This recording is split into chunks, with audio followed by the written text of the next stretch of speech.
নমস্কাৰ smart education চেনেলটোলৈ সকলোলৈ স্বাগত জনাইছোঁ। আজি আছাম ষ্ট্ৰীট আৰু কেইটামান প্ৰশ্নলৈ আহিছোঁ। ইয়াৰ প্ৰথম প্ৰশ্নটো হ'ল Rukmini was the daughter of Marichi Narakasura Bhagadatta Bhishmaka. ইয়াৰে শুদ্ধ উত্তৰটো হ'ল Bhishmak. Next question is Asura Kingdom, Honitpur, was established by Bhismak, Narakahur, Bhagadatta, Marishi. Asura Rajya kone pratishtha korisil. Asura Rajya ba Honitpur Rajya Vaidik Jugar ekhon Rajya aru King Podante অনুসৰি মৰিচি হৈছে এই ৰাজ্যখনৰ প্ৰতিষ্ঠাপক। বৰ্তমান এই ঠাইখন অসমৰ শোণিতপুৰ জিলাৰ অন্তৰ্গত। এই ৰাজ্যখন প্ৰাগজ্যোতিপুৰ ৰাজ্যৰ সমসাময়িক বুলি ধাৰণা কৰা হয়। পুৰাণ, মহাভাৰত আৰু অন্যান্য ধৰ্মীয় কাব্যসমূহত শোণিতপুৰৰ উল্লেখ আছে। গতিকে ইয়াৰে শুদ্ধ উত্তৰটো হ'ল মৰিচি। দ্বিতীয় প্ৰশ্নটোলৈ আহিছোঁ who was the contemporary of Narakasur in middle of Assam. মধ্য অসমৰ নৰকাসুৰৰ সমসাময়িক কোন আছিল?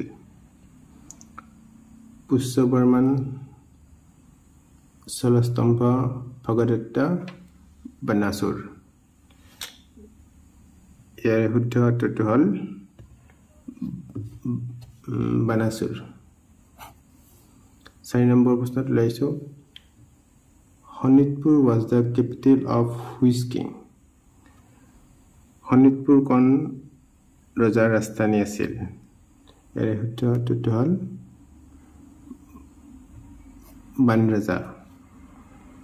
ইয়াৰ নেক্সট 5 নম্বৰ প্ৰশ্নত লৈছো হু ৱাজ দ্য ডটাৰ অফ বান ৰজা। বান ৰজাৰ কন্যা কোন আছিল? ইয়াৰে শুদ্ধ উত্তৰটো হ'ল উষা। বান শোণিতপুৰ বিখ্যাত ৰজা বালিৰ ডাঙৰ পুতেক আছিল আৰু বালিৰ মৃত্যুৰ পিছত তেওঁ শোণিতপুৰ ৰজা হয়। শোণিতপুৰ সম্প্ৰতি তেজপুৰৰ বান ৰজাৰ ৰাজধানী আছিল। কালিকা পুৰাণত উল্লেখ কৰা মতে যি সময়ত প্ৰাগজ্যোতিক ৰাজ্যত নৰকে শাসন কৰিছিল সেই সময়ত শোণিতপুৰত বান ৰজাই শাসন কৰিছিল। বান আৰু নৰক দুজনৰ সম্পৰ্ক ভাল আছিল আৰু বান ৰজা শিৱৰ একান্ত ভক্ত আছিল আৰু বান ৰজাৰ বহুকেইজন পুত্ৰ আৰু উষা নামেৰে এগৰাকী পৰম ৰূপৱতী কন্যা আছিল বুলি আখ্যানত পোৱা যায়। এইবাৰ 6 প্ৰশ্নলৈ আহিছো who married Usha the daughter of asura king Bana. Krishna, Bhagadatta, Aniruddha. অসুৰ ৰজা বানৰ কন্যা কোনে বিয়া কৰাইছিল? ইয়াৰে শুদ্ধ উত্তৰটো হ'ল অনিৰুদ্ধ।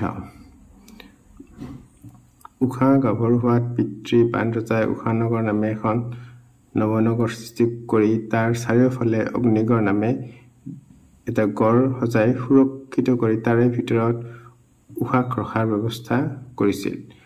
অগ্নিগড়ৰ উষাই চিত্ৰলেখাকে ধৰি আন আন বান্ধৱীসকলৰ সৈতে বাস কৰিছিল আৰু তাৰে ভিতৰলৈ বাহিৰৰ কোনো পুৰুষে প্ৰৱেশ কৰা নাছিল। অগ্নিগড়ৰ ভিতৰত উষাই পূজা কৰিবৰ বাবে ভৈৰৱী দেৱীৰ মন্দিৰ বান ৰজাই নিৰ্মাণ কৰিছিল। শ্ৰীকৃষ্ণক নাতিয়েক অনিৰুদ্ধ কৰে উষাক ৰূপ আৰু গুণৰ কথা শুনি তেওঁক পত্নী হিচাপে পাবলৈ বিচাৰিছিল। আনহাতে উষাই অনিৰুদ্ধ গৌৰৱক স্বামী হিচাপে পাবলৈ বিচাৰিছিল। এবাৰ নেক্সট প্ৰশ্নটোলৈ আহিছো